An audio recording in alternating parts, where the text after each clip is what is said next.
Men's basketball falls flat in Waco after a signature win against number 8 Kansas last Monday. Number 1 ranked Texas baseball kicks off their highly anticipated season with a weekend series against Rice starting this Friday. We break down yet another iconic Super Bowl and more. All brought to you next on this week's episode of College Press Box.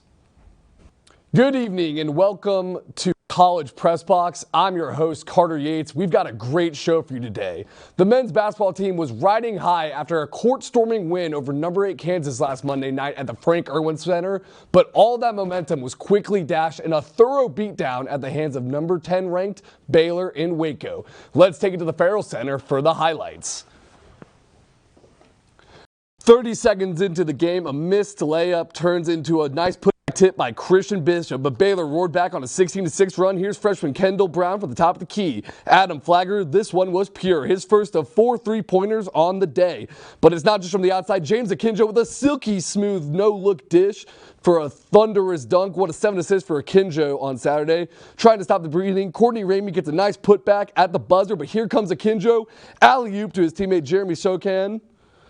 Akinjo, this out to Flagler, who puts up a shot from El Paso. Bang! Texas, on the other hand, looking to respond. Fee breezy.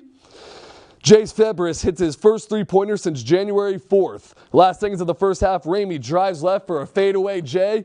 Book it. Second game in a row with a buzzer beater at the end of the half for Texas. Opening minutes of the second half, here's Devin Askew, left all alone, and he drills it. Now we know Akinjo can dish it out, but here with a tough floater. Akinjo finished the afternoon with 15 points. Down 21 points, Texas needs some momentum fast, and it's super senior Andrew Jones giving it to them. AJ1 led the team with 11 points on the day. Febreze with a spin cycle and then hits his second 3 of the day. But any life Texas had is quickly squashed. Flagler once again from long range. Flagler doing his best Reggie Miller impersonation on Saturday. Now it's just insult injury. Finally a miss from deep, but here's Dale Bonner with the one-handed putback. Texas falls to Baylor by a score of 80-63. We now take it over to our very own Tommy Yarrish, who was at the Farrell Center on Saturday morning covering the Longhorns batter against Baylor. The Longhorns headed out to Waco on Saturday for an 11 a.m. tip against Baylor. The Bears playing this one without leading scorer L.J. Cryer, who was ruled out with a foot injury.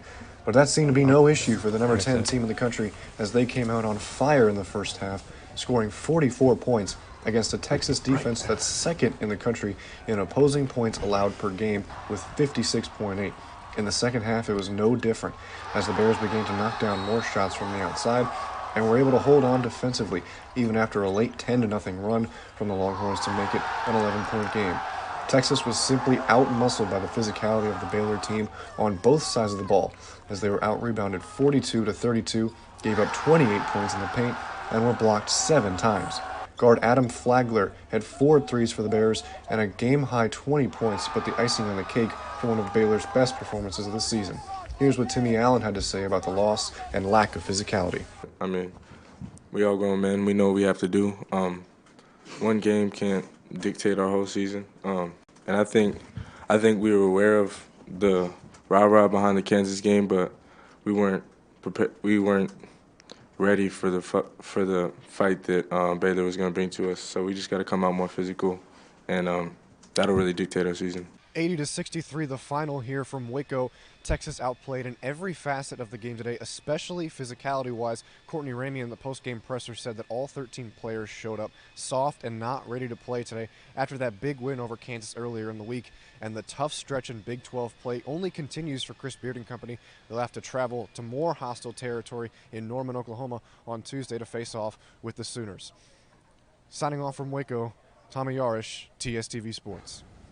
I'm lucky to be joined by our men's basketball analyst, Evan Vieth. The Longhorns got arguably their best win of the season last week against number 8 Kansas, but they weren't able to capitalize on that momentum Saturday in Waco. We'll break it all down right here.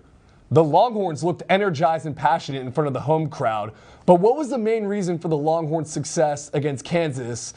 Well, this week was probably their ability to shut down Oshai Ojabi and to out-rebound the Jayhawks.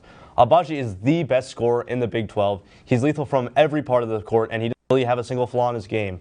That makes him a huge matchup nightmare for any team. But the Longhorns specifically, Courtney Ramey, did an amazing job of shutting him down, only allowing him to have 11 points on the night. It wasn't even that they contested him well, it was that he physically was not able to put up any shots. Agbaji shot 7 total times, and throughout the whole year, he didn't have a single game where he had less than double-digit shots. Texas forced other players to put up the ball, which was the key to their victory. It's also important to note that UT out-rebounded Kansas, which is something that rarely happens, especially against the big man duo of Jalen Wilson and David McCormack. UT had 15 offensive boards, and though they're the smaller team, they looked like they were finally able to get physically down low and grab much-needed boards on the offensive side. On the flip side, Texas looked lost in their away defeat against Baylor. What went wrong, and what needs improvement? I think the main problem for this Texas team was their inability to react to the streaky nature of this game. Texas had the lead to start the game, and the defense was playing reasonably well for the first 5 minutes, but Baylor's crazy offense kind of got to them. The main difference was past the 15-minute mark was Baylor's ability to create runs on offense. They scored 26 to the Longhorns 7 over a 9-minute stretch. Texas was never able to get within an 11-point lead after that, which is unacceptable for a team with deep tournament aspirations. As all as it is to say about this Texas basketball team, they needed to shore up the defense. They've shown they can shut down a superstar like Agbaji earlier in the week, but when a team like Baylor, who has 4 amazing scorers, matches up against UT, the defense seems to crumble. Texas is now 4th in the Big 12, sitting at 7-5 in the conference.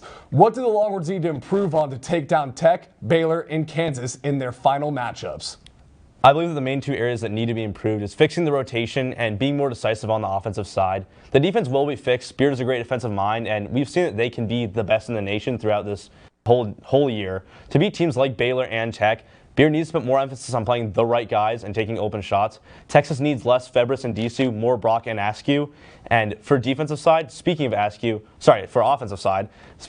open shots need to be taken. Askew is probably the biggest culprit, but even guys like Ramey and Carr seem to pass up a lot of open shots. Momentum is built off of big shots, and passing up on open shots, like they're doing against Tech and Baylor, will not win the team games. With teams being at home and the crowd on their side, Texas is likely to perform, but the losses almost always come down to defensively mismatching and completely losing confidence in shooting. How does Texas beat Tech on Saturday? Let the shooters shoot and clamp up on D. If they can do that, Texas can beat any team in the Big 12. Thank you for joining us tonight, Evan. When we return, we will take a look at the upcoming baseball season and our outlook for the #1 ranked Texas Longhorns.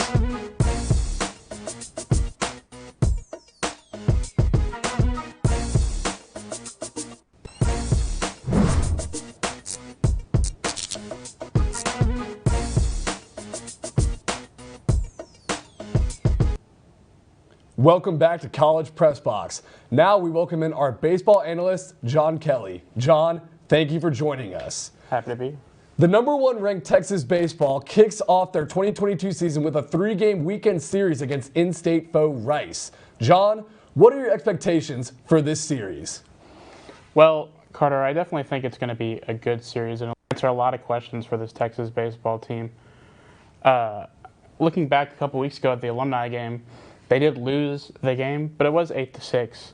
Eric Kennedy, Ivan Melendez, the Hispanic Titanic, and Murphy Staley all pulled in RBIs for the Longhorns. And while, it may not have been a totally good performance, I think it answered a few of the questions as who's going to step up in this lineup, because unfortunately we did lose a lot of people to the MLB draft. However, moving forward, I think these guys will be great leaders for the team, and I think we'll be able to see what kind of performance they put on this weekend. As for Rice, always a big challenge for Texas, obviously. This classic matchup between Rice and Texas for the beginning of the baseball season. Brings in baseball in Texas. Everybody loves it. I think they'll put up a good fight. However, I think Texas will come out on Monday 2-1. Now, Texas has more hype surrounding them this preseason than in years past, but do you foresee any particular challenges for the Horns in terms of their roster makeup? Well, as I said, they lost a couple key players to this MLB draft, and I think we'll have to look to see people step up, whether it be in the bullpen or on the field. When it comes to the outfield, we'll be looking to younger guys like Eric Kennedy or Douglas Hoda III. And when it comes to the infield, we want to see Mitchell Daly try and pick up that place towards the middle of the infield. And then the defense, Pete Hansen picking up that starter position, and a lot of the younger guys on the back half of the bullpen really stepping it up, because that's always been a big challenge for Texas. Now, John, we are still a couple of days away from the start of the season, but give us your prediction and outlook for this Texas team so we can circle back on it in a few months' time. Well, I know this will be really disappointing for a lot of people here, but I think from what we saw last year and looking at this lineup right now, I don't think number 1 was a good place for this Texas team. I don't think, as of right now, they're going to be making it all the way through and have the trophy at the end of Omaha. I do think they'll make it to Omaha, however. But fortunately for the Longhorns, there are some key games that allow them to get a better picture of how it'll shape up. They'll be playing Tennessee and LSU and the Shriners Classic down in Houston early in March. We saw last year in a similar situation against SEC top dogs, they went 0-3, and that really put a damper on their outlook for the whole season. But hopefully this year, they can come in, make a great performance, and show the world that, yes, we do deserve the number 1 spot. Yes, we're going to win in Omaha. And then that'll help them set up for Big 12 play. And you got Oklahoma State, Texas Tech, TCU. And if they roll through those opponents, obviously everyone will be a lot more confident in this Texas team. Well, that's for sure, John. Thanks for joining us. When we come back, we'll break down Super Bowl 56 and what gave Matthew Stafford and the Rams the edge over America's darling, the Cincinnati Bengals.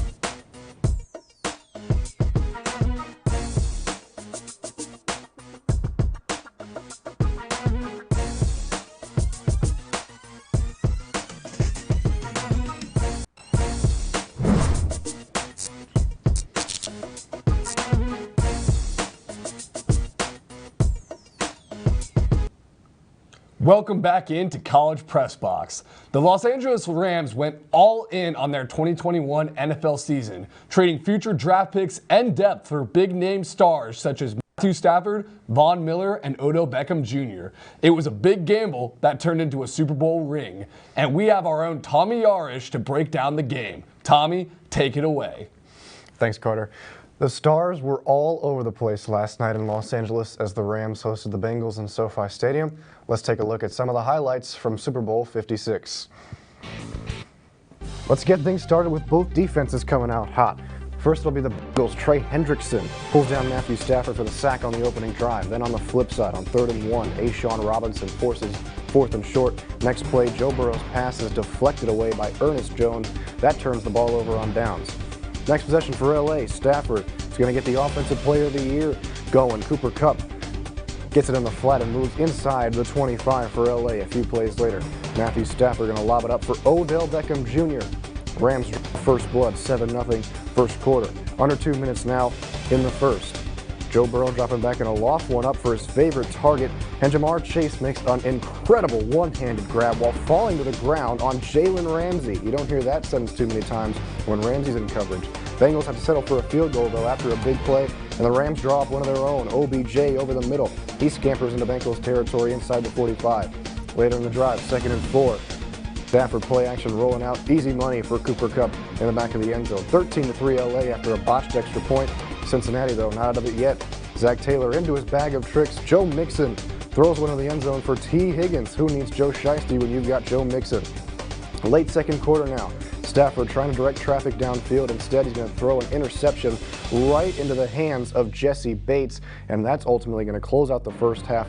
13-10, LA's in front. Now on the first play of the second half, Burrow feels the pressure, steps away, and launches one down the sideline to T. Higgins, who makes the grab over Jalen Ramsey and scores on a 75-yard strike.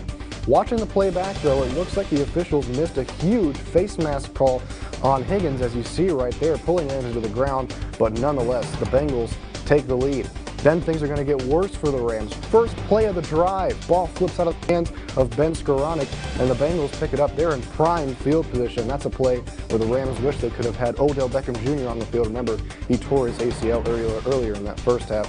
On 3rd down, Burrow trying to convert instead. Aaron Donald absolutely obliterates the offensive line and brings him down. Bengals have to settle for 3 heading into the 4th. Under 5 minutes to go. Cooper Kupp converts on a 4th and 1 to keep this drive alive, and then once the Rams are in the scoring position, penalty flag thrown here against Logan Wilson. They're going to call this holding. I don't agree. Nonetheless, 2nd and goal. Under a minute and a half, Stafford's going to put it up for Cooper Kupp, and that's just too easy for the Triple Crown winner. Rams take the lead. Then the game all comes down to this. 4th and 1, Burrow going to get pressured. Tries to flip it to his running back, but it's going to fall incomplete. And guess who makes the play? Aaron Donald. He becomes a Super Bowl champion. Matthew Stafford becomes a Super Bowl champion. Odell Beckham Jr. becomes a Super Bowl champion. It's a celebration in LA as the Rams win it 23-20 under the brightest lights. Thank you for that, Tommy. When we return, we recap the last week in Texas sports. You won't want to miss it.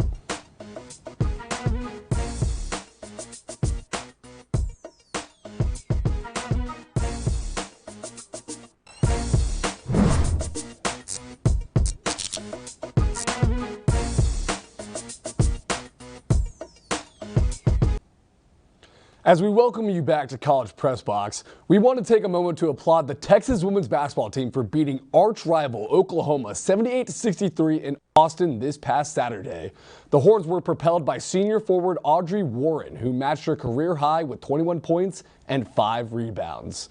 Number 1 women's tennis loses to number 8 Oklahoma by a score of 4-1, while the women's basketball team prevailed over the team north of the Red River. Number 1 women's tennis wasn't so lucky, seeing their 30-match win streak snapped by the number 8 ranked Sooners in a 4-1 loss. The Longhorns did bounce back the very next day, however, with a 4-2 win over number 4 ranked California. Texas softball capped off a successful opening weekend with a 5-0 win against Boston College on Sunday morning. Sophomore pitcher Estelle Sheck earned her first win on the mound as a Longhorn as Texas finished the weekend tournament 4-1 with 30 runs scored.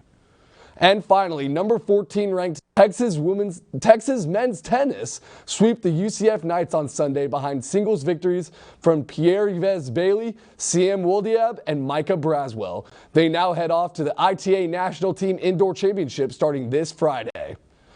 Taking a look ahead at the week in Longhorn sports, men's basketball looks to get back on track up in Norman Tuesday against the middling Oklahoma Sooners. On Wednesday, women's basketball looks to complete the regular season sweep of number 9 ranked Iowa State. We've got an action-packed Friday, starting off with softball facing off against number 4 ranked Florida State at noon on a nationally televised game on ESPNU before baseball plays their first game of the season against Rice. Saturday brings us a triple header with men's basketball hosting Texas Tech in a much-anticipated rematch. Baseball playing their second game of the series before softball takes on number 3 UCLA Bruins. Finally, on Sunday, women's basketball looks to finish out the week strong against West Virginia before baseball closes out their series against Rice. That'll do it for this week's episode of College Press Box. Make sure to tune in to our other shows this week, including College Crossfire on Wednesday and 1-0 Sports on Friday. On behalf of all the crew here at TSTV, I'm Carter Yates. Thank you for joining us and have a good night.